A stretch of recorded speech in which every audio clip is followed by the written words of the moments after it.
Hey guys, this is the Sisyphus 55 podcast. Today we're here with Dreg. You've probably seen some of his work already. He was also in the 2020 Sucks video. Would you like to introduce yourself? Not really. My name is Dreg.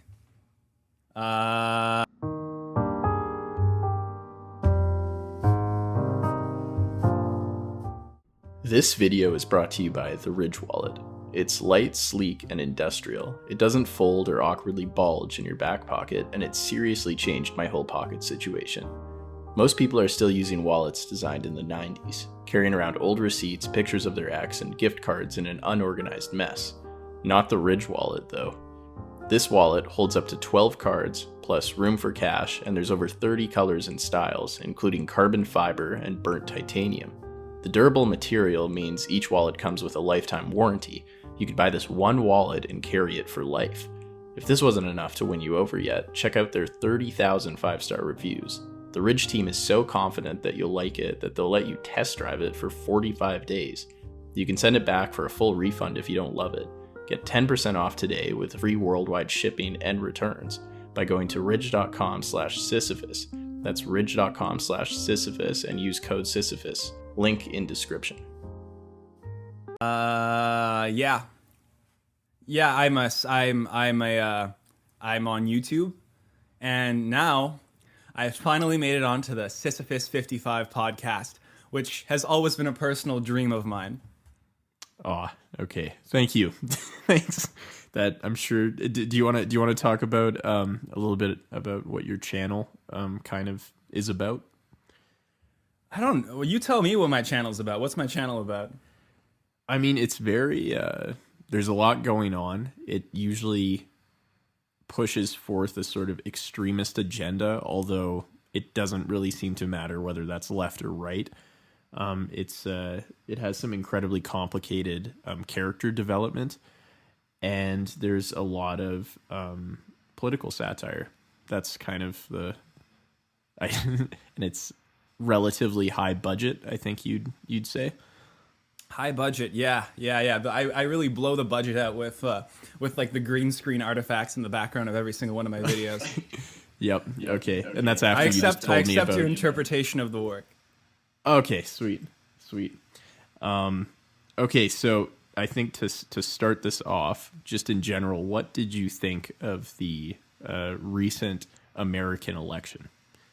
I thought it was sick. I was hype. I was more excited because like I've never really gotten into politics until very recently.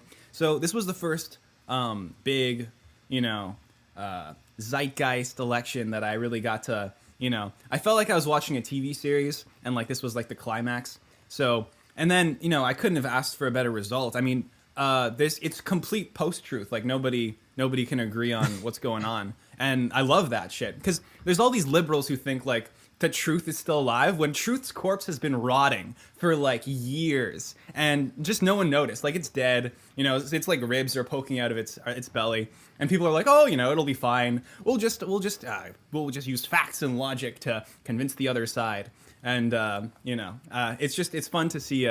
It's fun to see just these competing meta narratives never get reconciled. And then specifically, you're probably talking about the kind of claims about fraudulent voting. And kind of just how one side has said that the election was incredibly dishonest. And then also, if you wanted to kind of compare with between the Democrats and Republicans, the sort of overwhelming landslide that was predicted for Biden that didn't actually come to fruition. So both sides were very much kind of pushing forth before and after the election kind of a worldview that was very, very post-truth, I guess. I mean, as far as I'm concerned, simultaneously, Biden did win in a landslide, and the polls were all correct, and Trump got wrecked with facts and logic. And it was completely a fraud, and it was all rigged by some kind of deep state network. And I mean, like, whatever truths people have to believe to go to war with each other is essentially what I am advocating for. So I believe both simultaneously. The meta-narratives are both true. There's no objective reality. Okay, that's great. I'm glad I've given you a platform to Thank you. By the way, I would just like to say so much. As you know, I'm both a fascist and an anti-fascist. So I would like to thank you for giving me, a fascist, a platform. But however, as an anti-fascist, I will not be watching this podcast, and I will not be supporting you any longer. I mean, that's okay. The kind of talking about the polarization in the U.S. Do you feel that regarding extremism, that that's almost becoming kind of mainstream now? It's becoming extreme is becoming kind of the new normal. I wouldn't. I would hesitate to call it mainstream, because then it would be centrism, and that kind of causes a computing error in my brain when the extremism becomes the status quo. Does therefore an anti-status quo ideology become centrism? I don't like to think about that. So what I would say is it's gaining popularity. It's gaining significant popularity. The youth are all radicalized. I was just I talked to a lot of people, and more people are saying things like yeah, democracy was a good idea, but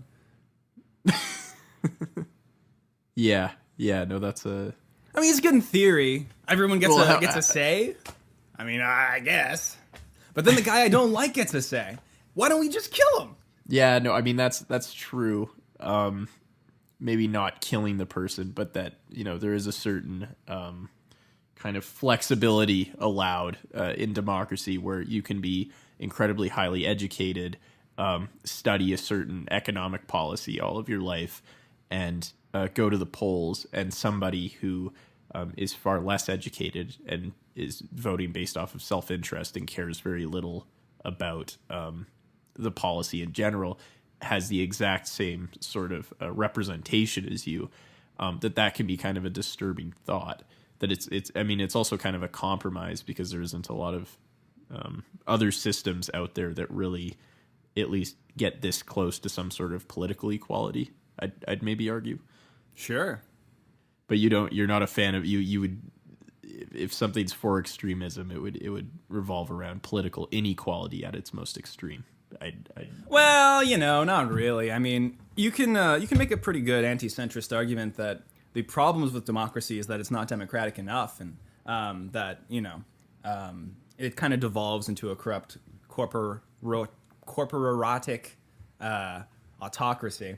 And you could basically say that an actual true direct democracy would be something that basically doesn't even recognize any sort of form of governance that we have right now. So if you could design a sort of political system,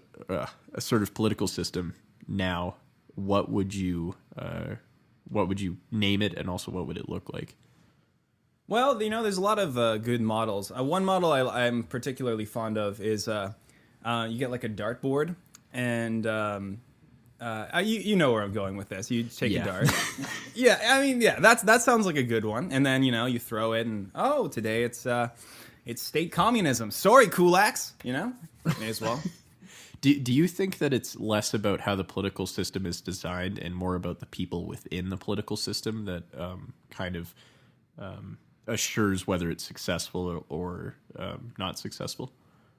Do I think it's less about how the system's designed and more about the people within the system? Mm-hmm.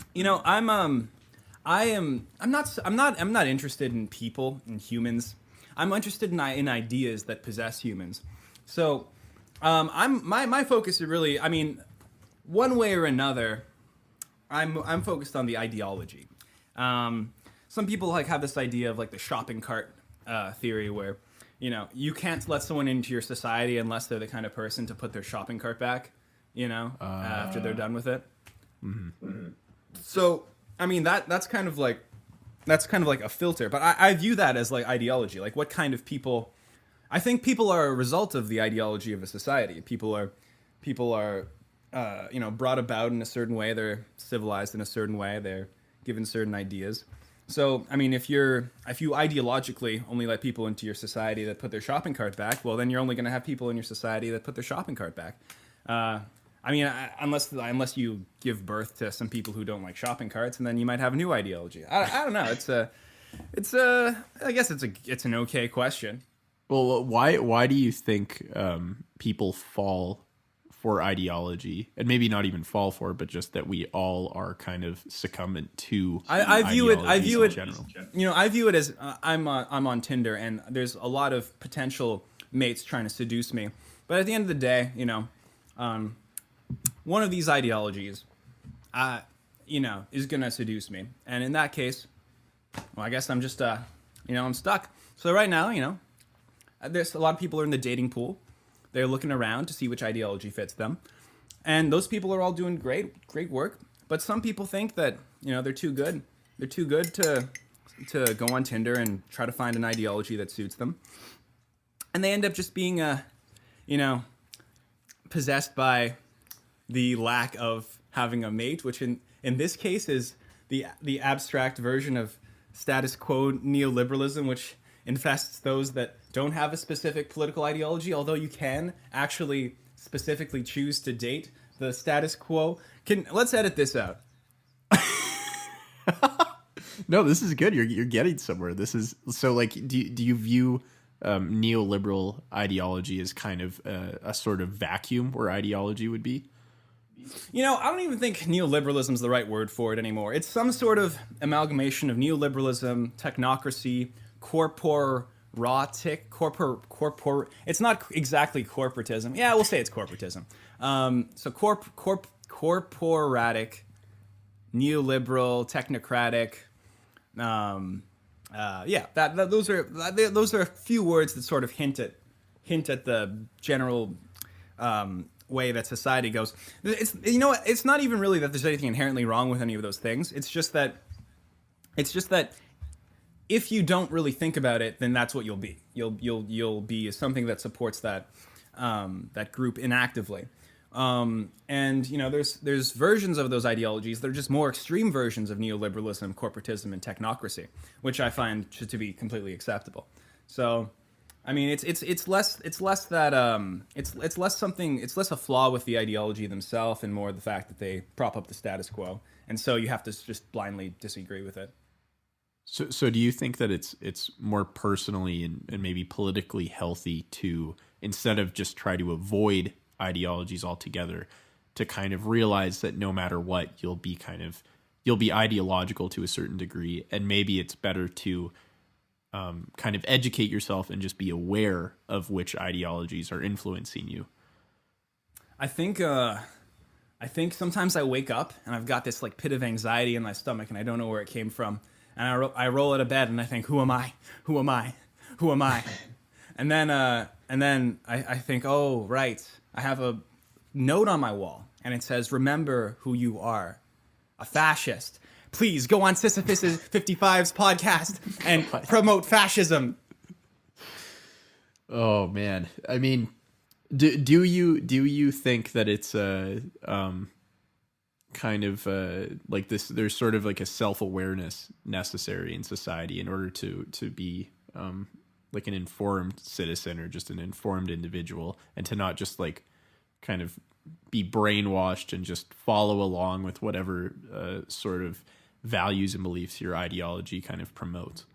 Listen, Swiffer Wetjet 89, this is sounding a lot like some liberalism. I think the idea of liberalism is that everyone is well informed, and they're good, responsible civic members of whatever state they fall under, or maybe maybe if you project far enough into the future, some kind of pan-humanist, global state, a worldwide thing, and where everybody at least has the opportunity to be a good, high-functioning member of society that knows what the issues are and knows how to vote on them.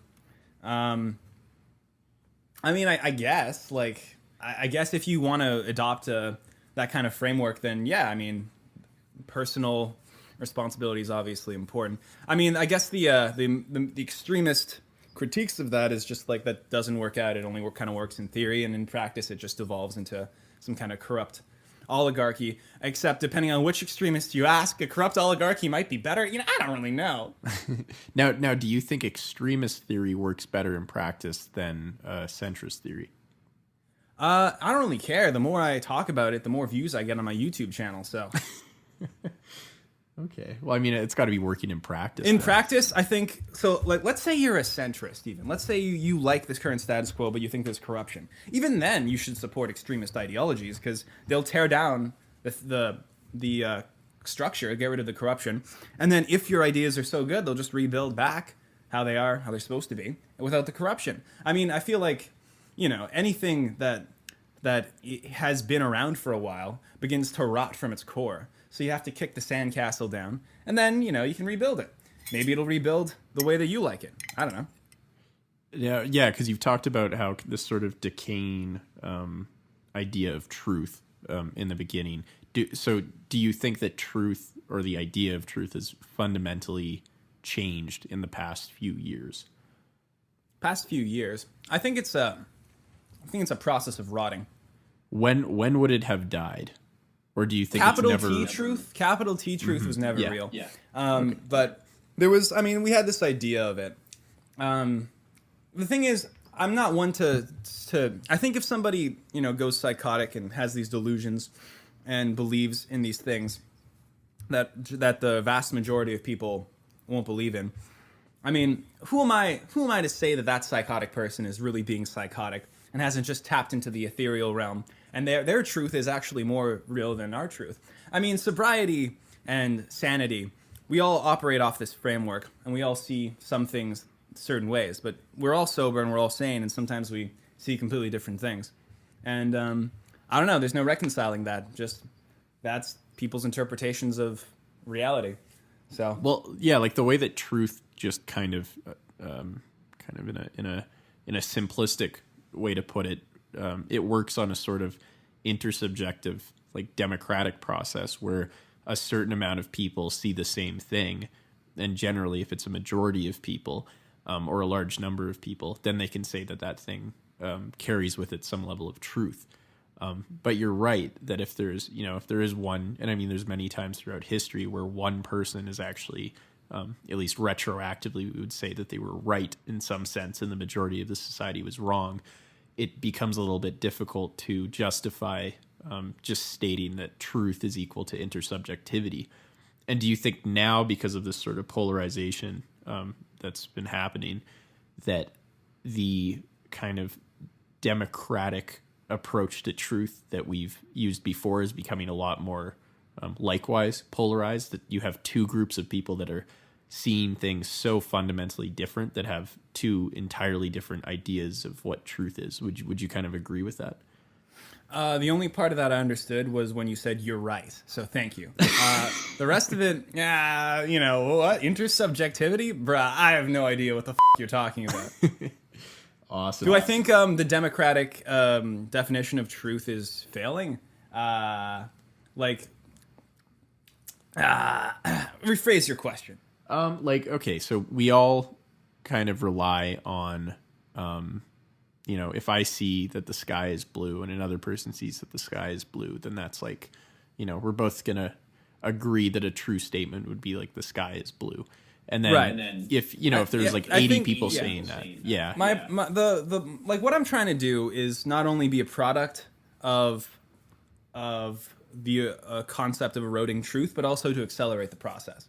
Now, when you say product, because that takes sort of like a fatalistic approach, it's almost as if it was like you're determined, like this is just something that inevitably happened. Yeah, that's my view of reality. I think all the atoms were put there just right so that the subatomic flow of reality would bring me to this exact point, no matter what I was thinking. Except that thought in itself is built into the subatomic reality of splitting timelines. So you're not a believer in free will. No, I am. I'm simultaneously a believer in free will. See, I've developed a spectrum in which there's determinism on one end and free will on the other, and I have decided to believe both simultaneously so that I cannot be wrong. Now, do you think that extremism is fundamentally deterministic? Do I think that extremism is fundamentally deterministic? No, I don't. No. You know what I do think is fundamentally deterministic? The fact that I am going to become the most successful man on the planet. I don't think you can just... Now, is that you willing your way into a certain eventual truth?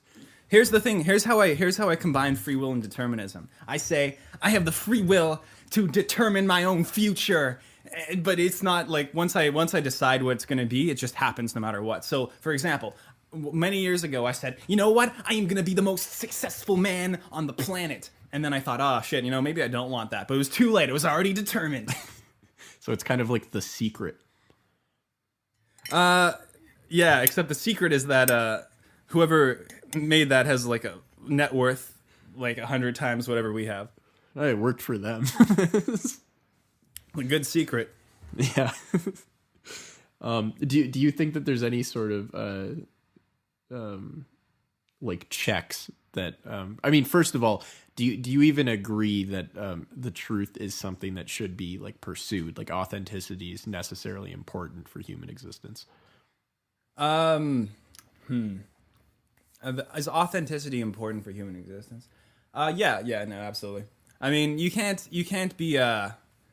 just be ironic and detached your whole life.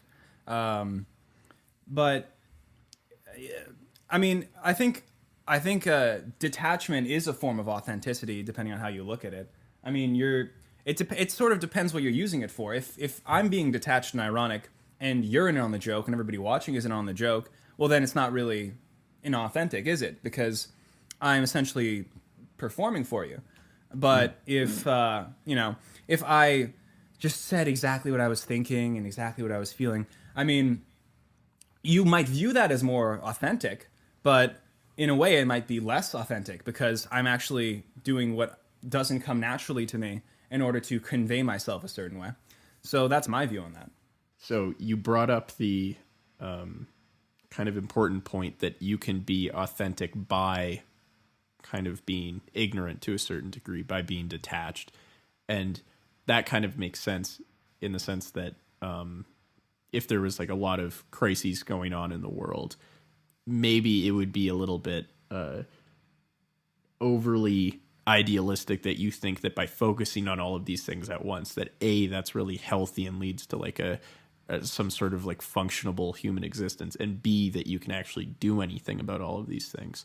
Does that kind of that's follow an interesting way to take the logic. I mean, you could argue that we're just we weren't evolved to be thinking about all these big issues, and it's sort of pointless to try to focus on everything. And if you focus on trying to solve every problem, then you won't succeed. And really, you've just got to. I mean, the people who end up changing things are the people who get really good at thinking and talking and advocating for one problem, and then maybe something comes out of that.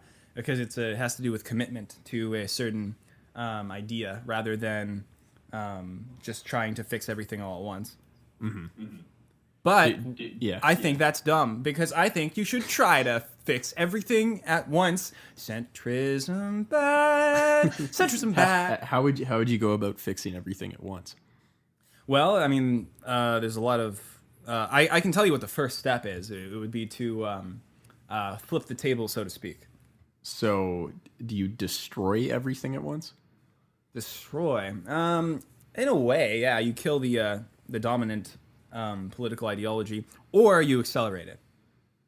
Okay, but the acceleration is inevitably, you'd assume it leads to destruction. Like it leads to a vacuum where then you could place whatever ideology you're embracing, right? That's what I tell people. In reality, I don't know, but I'm really just here because I'm pretty bored. It'd be cool to see it fall. I think it's gonna fall regardless of what I say, so I may as well be right. Do you think that a lot of the things humans do are just because they're bored? No. I mean, come on. Let's be real here. We live in Canada. I got nothing left. That's it. That's the one point I'm going to bring up here. You can fill in the rest. Yeah. No, that's true. I think everyone does everything because they're bored. Oh yeah. Like the kid in India, like having to rob to get by. He's doing it because he's bored for sure. For sure. Yeah, he's like, I'm pretty bored today. I might fight for my survival. Okay, do you think that in industrialized countries where all your needs are met, that there's a certain kind of politically unhealthy trend that has become a product of our sort of like boredom, that we don't really have a lot of kind of life or death situations to attach our identities to, so that we kind of just come up with different political ideologies to kind of boost our sense of belonging and purpose. Listen here, sci-fi. Listen here, syphilis, sex number 420. It sounds to me like you're saying some liberal shit. Yes. All the political ideologies, they're just there because people are bored, and people don't actually want to fix the world. They're just bored, so their mind is wandering, and they're coming up with all these wacky ideas like maybe we should try to fix X, Y, and Z in Y manner instead of Z manner. But Y manner is a non-liberal notion of looking at the world, and as a result, that is completely unfathomable to me, and so I must formulate a framework in which their thoughts are invalid. So, the way I see it is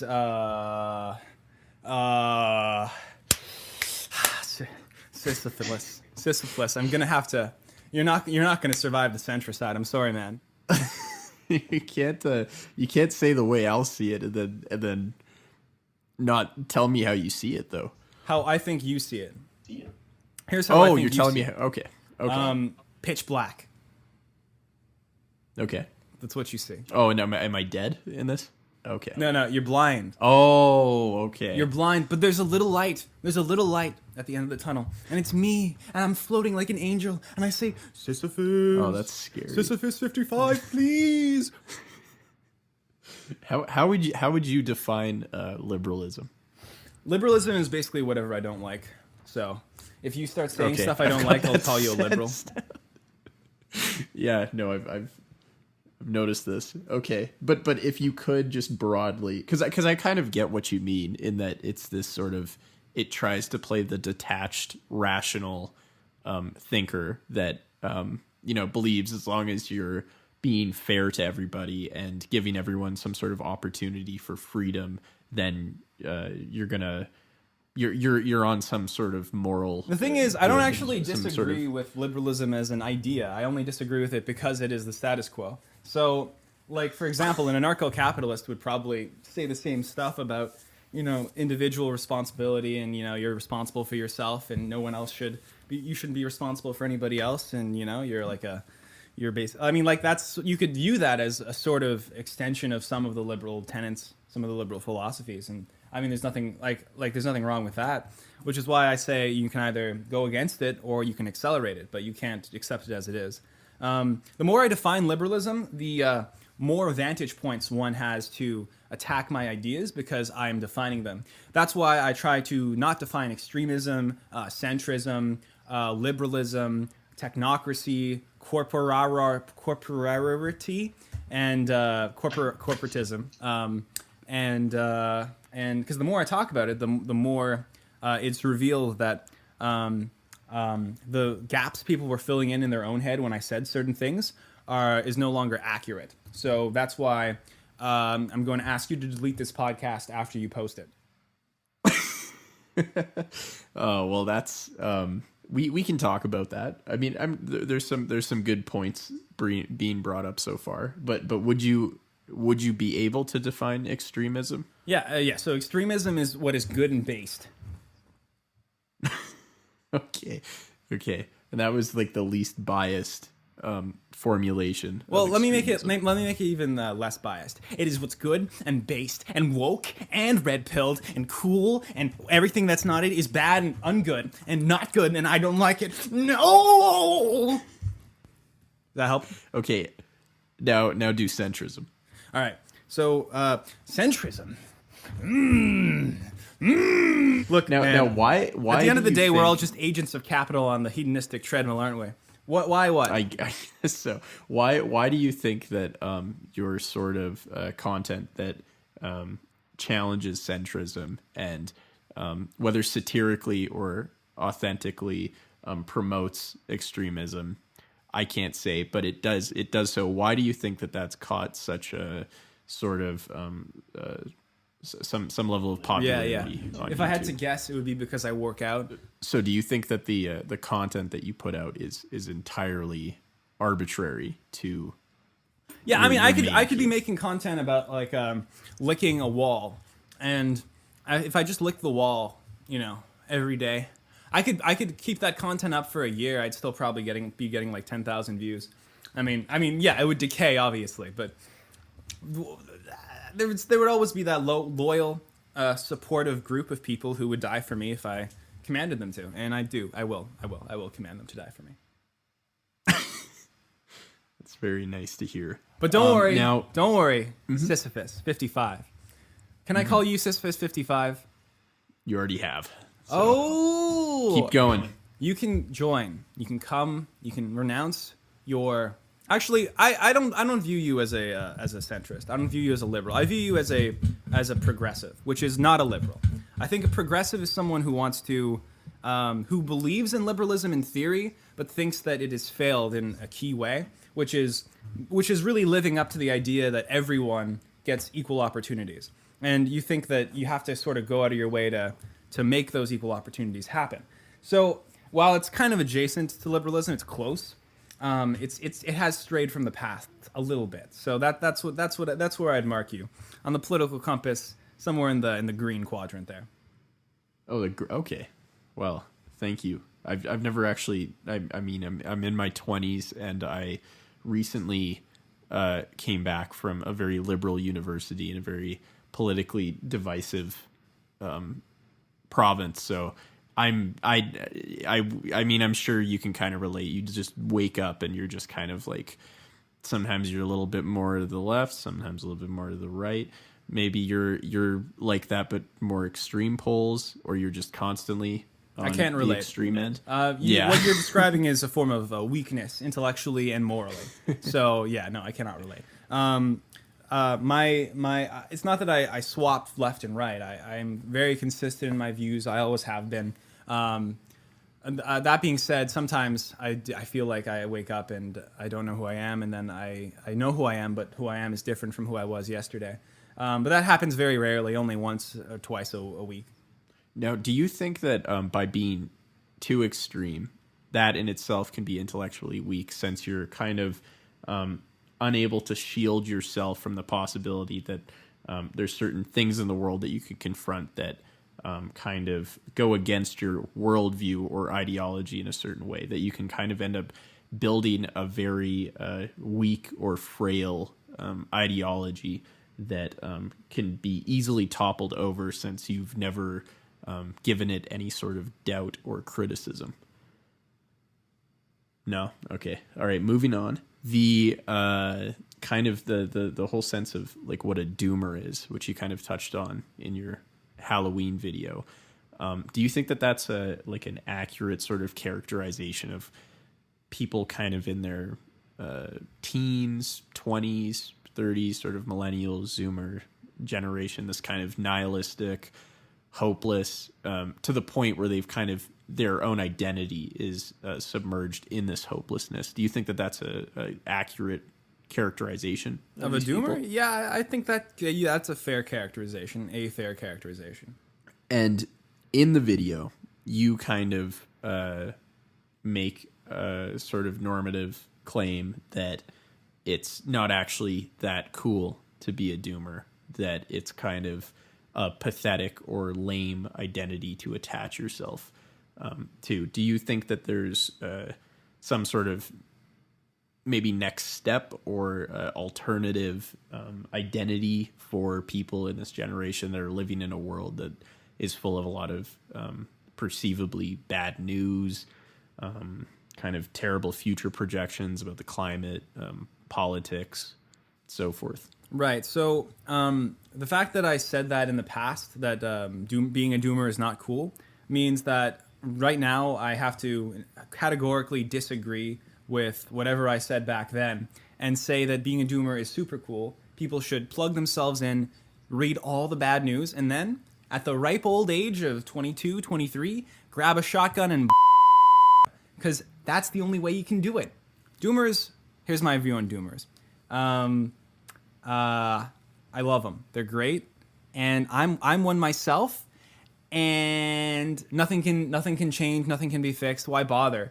Just post. Whenever someone tries to like I don't know, like do something to make the world a better place, just be like, what's the point? Political nihilism is a form of centrism, right? So,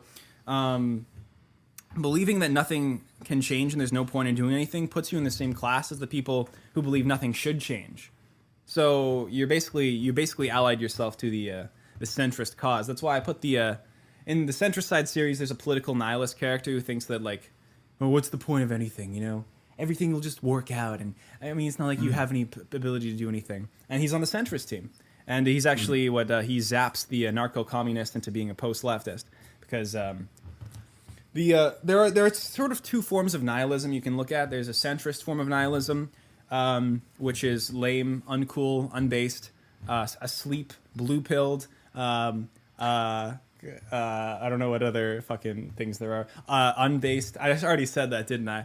And the second kind of centrism is the based, very cool kind of... The second kind of nihilism. The second kind of nihilism is anarcho-nihilism. And anarcho-nihilists are the people... the anarcho-communists are like this land is your land, this land is our land, right. Come together. The anarcho-nihilists will take a crowbar and bash a governor's head in and then torture his wife and kids just because they hate the world. So much more cool, much more based. And how would you define nihilism in general? Nihilism is... I'm not going to answer that question. Have you ever heard the tale of the balls of syphilis? So here's how it goes. So there's this guy. He's called Syphilis. He's got syphilis on his balls, and he replaces his balls with with new balls, titanium balls. And now the question is, are they still his balls? Because, I mean, they're attached to his body in all the same way that the balls would be.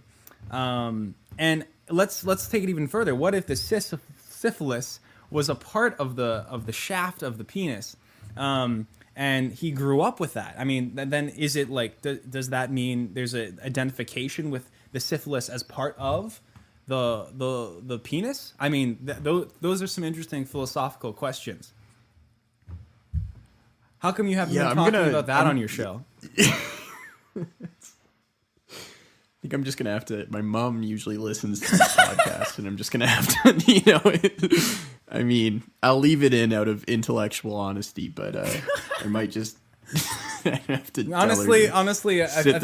If you had to pick, I would go for... I would probably go for protecting your mother's honor. Yeah, I mean, after I put this out, there's not much of it left. You're right. What was your question? How do I define nihilism? See, the reason I dodged that question is because I have sort of put myself into a difficult situation where nihilism is both based and unbased, in the sense that it can be based or it can be unbased. As a result, there's nuance to the situation. I'm not really a nuanced kind of guy, so yeah. I mean, that's kind of what nihilism is, that it's both, it's equally good and bad, and in a sense it cancels itself out. Shut the up, liberal, right? Please shut the up. Okay. Now, do you think that, because you were talking about how, like, previously you were talking about how determinism was kind of your way, like you did. I no longer identify with that man. Okay, so that... I have since schizophrenically adopted a new identity. Okay, one of the things I touched on in the video we worked together was the idea of hopelessness, and I don't entirely agree with Zizek's kind of. Here it comes! Ooh, look at me! I read philosophy. Okay. Hey, you made a video on Zizek, even though it was just kind of about his mannerisms. But I no longer identify with that. There's some awareness there. Okay, well, I'll just try not to mention. You know what I hate? I hate when people names. try to say that I did something in the past and then draw a linear correlation between the person I was then and the person I am now. I don't identify with what I said 5 minutes ago. So the things that I did in the past, you know, I don't even know who Zizek is. Slavoj Zizek? Is that who you're talking about? The Slovenian philosopher? Or are you talking about Bob Zizek, his cousin? I don't think there's a Bob. I don't think someone would name one of their kids Slavoj and then the other one Bob. You win this one, syphilis. Okay. But okay, so that's good to know that you have a 5-minute limit on whatever personality you're on. So I guess we just need to Whoa, there you go again. I said said something in the past and now you're trying to say that that's who I am now. I no longer identify with the guy who said that I had a 5-minute limit. Now it's 30 seconds. Oh my god. Okay. All right. Let's go. Let's go back to the Halloween episode. I know why you're bringing that up. It's because your 2020 video and that Halloween episode had a lot of similar themes, didn't it? Mm-hmm. It's also, I think, one of the first times in your videos where you actually seem to make some sort of argument that is, I'd argue is somewhat constructive. I'm going to let you in on a little secret, Swifferless. So this is what happened, okay? Sometimes I'll make a coherent point that's like, doomerism is bad. And then people will think, oh, finally, he's being honest. And then, in another video, I'll make another point saying that doomerism is good, actually. So that the work is not only separated into the videos themselves, but they also function as a whole. Okay, so you just kind of cover the whole spectrum. No, I no longer identify with what I just said. Okay.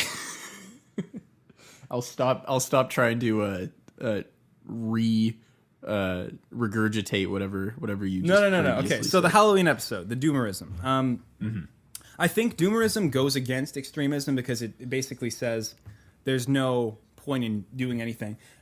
It also goes against just like moderate political philosophy because it basically says that there's no point in doing moderate political philosophy.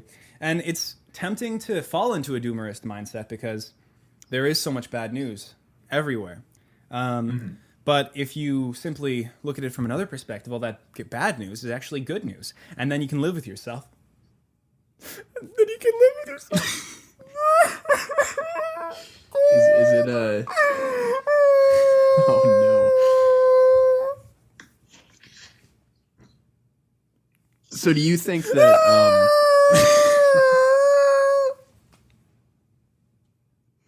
Oh my god. I think I just broke the stress ball I have in my hand. Do I think what? Do you just think in general, kind of doomerism is like something that could eventually lead to something more like political, like maybe it's kind of a vacuum, this kind of just almost like surrender to how bad everything is? Do you think it's going to maybe lead to something kind of more constructive, like something that I couldn't really imagine what it is? Like, I'm of the opinion that we're kind of at a stage where there's probably a lot of potential for new political ideologies to kind of form. Yeah, I agree with that. I think accelerationism is actually kind of a form of doomerism. There's an accelerationist, Nick Land, used to be a leftist, and he basically made all these critiques of capitalism. And eventually, he became pro-capitalist just because I think he realized capitalism was this unstoppable force, and he wanted to be on the winning team. I mean, I don't know if that's the correct interpretation. That's how I see it. So I think a lot of accelerationist ideas that are just like, okay, well, I don't know, like let's say there's like a left accelerationist, a left-wing accelerationist that thinks Trump winning would be good because it will polarize people towards leftism, right? I mean, I think it's also very easy to adopt that philosophy if you are genuinely just a regular leftist and, I don't know, Trump won and you're trying to make like yourself be able to live through another day. Well, I've heard a lot of people kind of make the argument that he's almost kind of like he's like a symptom, or he's like a virus exposing how bad the immune system of the states is, or something like that. Like he's like a necessary evil. Yeah, from that perspective, though, I mean, the symptoms that bubble up from what you might describe as a problem also accelerate said problem in the same way. You know, if you are, say, an anti-nationalist and you're bothered by Trump being a nationalist, then, Trump as a symptom of nationalism does accelerate nationalism in the same way that I, as a symptom of post-truth, accelerate post-truth. Okay. Yeah, because I guess it's just like an example that's so extreme that you almost kind of want it to go to its most extreme lengths, because then it proves your point about how bad something is. So it's, I mean, like, maybe intellectually it's like pleasurable to see that happen, but you're right that it's probably a sort of maybe also a coping mechanism from like the realization that this thing is actually causing a lot of damage, and it seems to just be very determined and fatalistic, and you can't really do much. Is that what I said? I no longer identify with it. Accelerationism is cool and based. Okay. I mean, how would you kind of fit accelerationism into all of the extremist ideologies? Do you think it's like one of the more extremist ones, or do you think it's fairly reasonable? Oh no, it's definitely an extremist ideology. It's kind of hard to wrap your head around, honestly, because there's two variants of it. There's like an occult form of accelerationism, which is very esoteric and impossible to understand. Really, it's impenetrable. What's that one? Oh, I don't want to get into it, honestly. It's like mystical. It's an ideology for or but there's no middle ground. So there's that, and then there's the more accessible idea of accelerationism, which is just like, you have to accelerate a political process in order to come to some kind of goal. So right. I think accelerationism in that sense is, well, in both senses actually, qualify as a pretty extremist ideology. Although they're extremist, you can even argue that they're like more extremist than the extreme ideologies, because a communist is only extreme in one direction, while an accelerationist is kind of extreme in all the directions simultaneously. Which I mean, accelerationism as an ideology is sort of the precursor to anti-centrism. Okay, that's interesting. Were you previously an accelerationist before you decided to adopt anti-centrist leanings? Previously, I was studying journalism at Carleton University, and I thought, oh God, I'm gonna. So this is what happens when you study journalism in Carleton University. Yes, you get interviewed by Syphilis 55. Hey, that's not bad depending on who you are. It's bad for me so far, but okay. So I mean, I guess on that point, how then did you kind of decide to follow this path of satire and making YouTube videos? Well, I've always been a satirist. But no one would ever get it, so I figured, I may as well incorporate that into the bit. Okay. Did you have like is there like very like old footage of when you were like really young and you were making kind of satirical kind of comments about things in general, or like were you ever, like when you were young, were you heavily involved in politics, or where did this kind of like originate? I mean, actually, politics. If you look up like Flava Crava, there's me as I don't know, like in grade 6 jumping around, and like very similar style to what I do now. Flava Crava was like your old YouTube? Yeah. No, it's like it's on my channel. It's just like the earliest video on the Dreg channel. But I mean, like, so the thing with satire, which bothered me, was I would always play characters, right? So I would maybe play the character of a misanthrope, and I'd be like, you want me to explain what misanthropy is? Why would I explain it to a bunch of snot, driveling humans like you, And then everyone in the comments would be like, why are you being so mean to me? And then, that's enough to break a man, which it did. It broke me. So eventually I was just like, F it, their interpretation of me being cruel to them is equally as valid as that I am playing a character. Okay, that's interesting. Do you think that there's some kind of use in satire that kind of goes beyond just kind of political analysis and political commentary? Like there's something that it can reach that other areas of communication and expertise can't? Probably. I don't know. I'm not a satirist. Yeah, okay. All right. I'll just I am a post-satirist.